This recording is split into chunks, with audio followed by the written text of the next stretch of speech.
On the water, an adventure around this great brown land and beyond.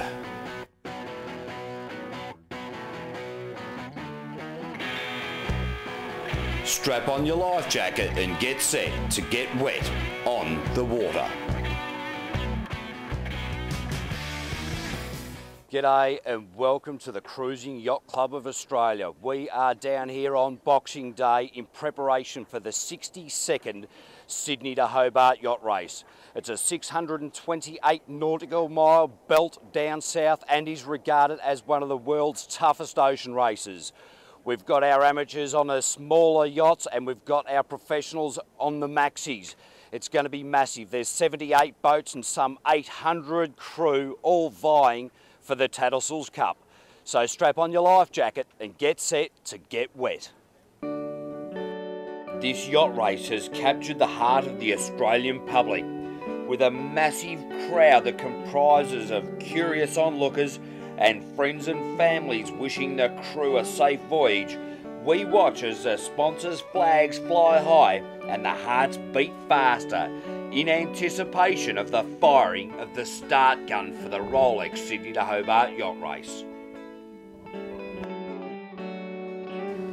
We're going to be having a look at the race from aboard the Melbourne yacht Bacardi. It is well campaigned, it knows its way to Hobart. This is its 24th trip south. I'm going to be the bowman. My job is to implement sail changes when required and to get wet. Graham Ainley, what is your position on the boat? Caveman, my position's a sort of general roll down the back of the boat. I assist Willow and Huey in tactics and working out where we're going to go for our best position. I run the main sheet, I work the radio, assist with the navigation, and if conditions are favourable, the boys will let me steer for a little while. And a bit in the bunk. And as much as I can get in the bunk, because the bunk's really good. John Williams, the patriarch of the Williams family, you've got more than half the family on board for this race. We have indeed. We've got all the boys, we're only missing one girl. And the mother, of course, she just doesn't like sailing. Now, how do you rate Bacardi's chances in this race? Well, we should do reasonably well in division, I think, being that it looks like it's going to be an upwind race, so that's all to the good for us. The lighter boats won't get away from us as much as they might if it's a downwind race. The only problem with that is it's going to take us a bit longer to get there, I think. Now, as skipper, you making all the decisions. If there's any dissent in the crew, is there any keel hauling going on? Well, it's actually more a committee-driven boat. I only have to make a decision if everyone doesn't agree with me.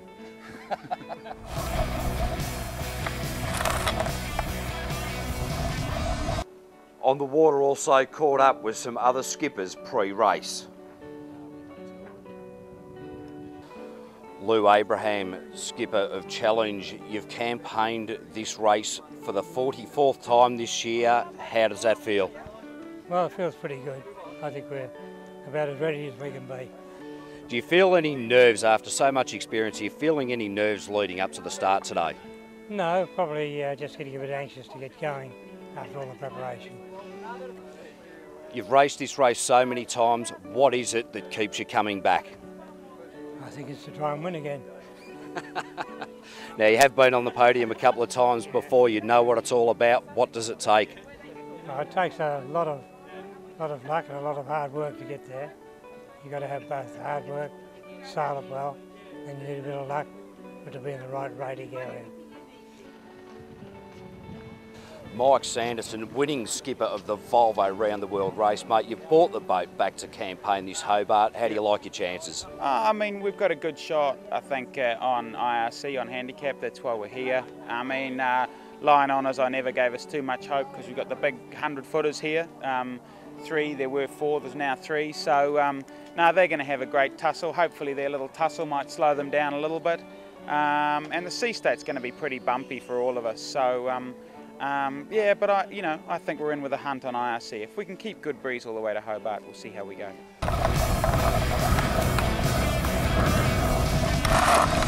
Anne Van Haren, one of the crew members from the yacht Gillower. You've come all the way from Darwin to participate in this race. What brings you here to do the Sydney to Hobart? Well, the last 2 years I've been in the Sydney to Hobart on the same boat. She's a 32-foot Cavalier. Not the biggest boat in the fleet by any means. In fact, we have owned the back of the race the last 2 years, and it's a strong likelihood that we will keep our record intact this year. Now, what is it? Now, obviously you're not out to break records or break the boat. It's got to be the love of sailing. Oh, you betcha. I mean, there's that common passion that brings all these different people with different backgrounds, but all love sailing together, and that's the thing, I think, that's the thing. It's that passion for it. And when you're looking for crew, if they've got that mojo happening for sailing, then you know that you've got some good crew members. With a spectator fleet getting in position for the start of the race, we have a look at the Super Maxi Wild 8, showing the committee members the storm saws that is part of the requirement of pre-race preparation. The fleet is split into 2 groups to prevent congestion on the start line. The larger, faster yachts will be off the first line and the smaller yachts off the second line, which is where you'll find Bacardi.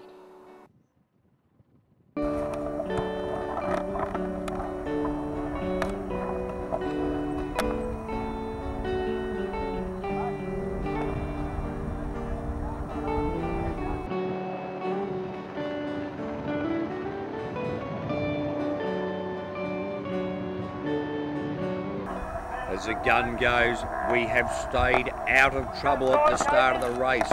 To leeward, we have a look at the Doyen of Australian Yachting, Lou Abraham's aboard challenge. To windward, the Melbourne yacht Insects, and in the distance, the ill-fated Coomaloo. There we have a look at Fruit, the Tasmanian yacht, and star Dean Wilcox also to windward.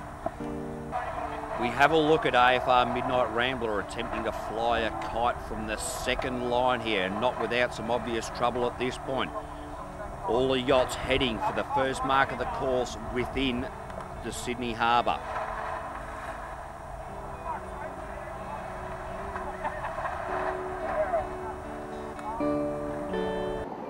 As we look in the distance, we can see the Super Maxis. These boats are going to be vying for Lion Honours victory. But let's not forget the Sydney-Hobart Yacht Race is in fact a handicap race. All the crews and all the participants are vying for the Tattersall's Cup.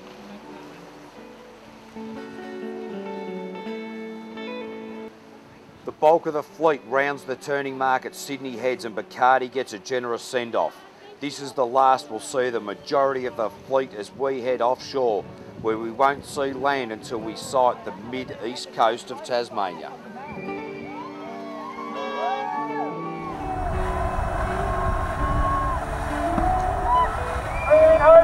We'll be back after the break to check out more Sydney to Hobart action. Well, that's it for another week. We hope you've enjoyed the show. So whether you're hanging off the wire or winning a national titles or even sailing over the horizon, remember, a bad day on the water is better than a good day at work. See you next week.